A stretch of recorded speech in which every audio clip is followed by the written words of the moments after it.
wasn't able to join until I turned 20 years of age then. They had no cadet force or anything like that. So I had to wait until October 49 before they'd take me in and swear me in on the 12th of October. So that's 63 years ago. It seems a long time, but it's not a lifetime for me. When I joined, I turned up one afternoon from Wollongong. The force at that stage had 38 members. I was the 38th member. It had been going since 1927. And of course all those people have gone now except for say 2 or 3. There was no training. In the first evening I was able to stand in my ordinary suit near the charge room and watch what was going on, which was quite violent. And I wondered if I'd come to the wrong place, to be quite honest. But after that I was issued the next day with a gun and handcuffs and baton.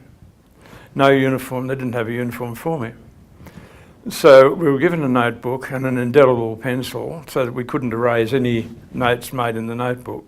As there was no training, it was in-house training actually. If I said that, it was going out with sergeants and so forth, trying to learn what was happening. They issued you with all the ordinances and acts at the time. Of the 38, there was only about 8 people who were actually on general duties, and that involved beat work, of course. The force consisted of a number of older cars, 1946-47 Ford V8 sedans and an old Chevrolet, and the Commissioner drove a Buick which had been taken from the Japanese embassy because as a result of war reparations probably, and that's what he drove. So when we talk about that, that was perfectly normal fare for us. We didn't understand, like you have technology and things today, it didn't exist. If you actually arrested somebody in the street, at Kingston or Manuka on your beat or wherever you were, you had to get those people, violent or otherwise, back to a public telephone and try and handcuff them to the door or the bus stop or whatever you did, and you simply rang the police, no direct telephone number. You had to do it through the exchange, and you used to ring up the operator and say, "Can you put me through to the police?" "Oh yeah, okay." Which we had to do on the hour every hour actually when we were on the beat.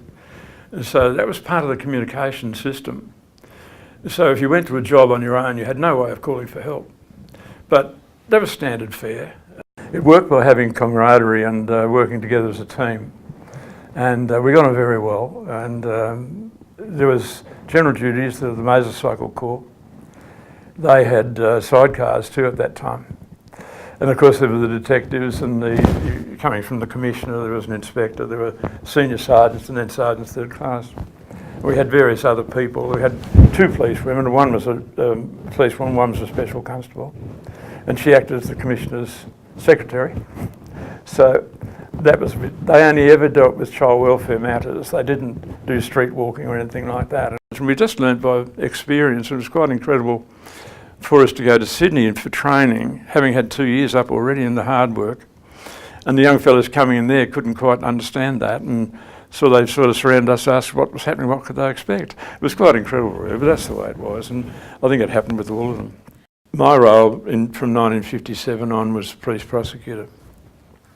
Came about not through my ability really, perhaps later on from experience it improved. But at the time we were very short of sergeants and we were short of everything. So about that time I was president of the Police Association. And was arguing for another sergeant, and unfortunately I might have argued the wrong way because the officer in charge said, "Yes, you can have your sergeant. There's one down the court prosecuting at the moment. I'll drag him out, he can go on general duties, just what you want." And I said, look, no, not really. But he said, "Oh yes you do. Yes, your sergeant, you're going down the courthouse from next Monday." And I'd never done it before, although we'd had a lot of court experience, so it stood me in good stead. So right through to when I became an inspector, I was in charge of prosecuting, plus everything else. Then in 1967, we did the inspectors' exams and so forth, and I got through with another chap, Max Robinson, who went off to be the Commissioner of Tasmanian Police Force.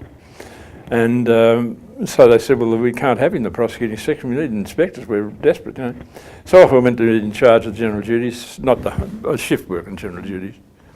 And the prosecuting section went on, but they just closed it down and went back to the Attorney General's department. It was a shame. And then, of course, they moved into the AFP section then. Yeah.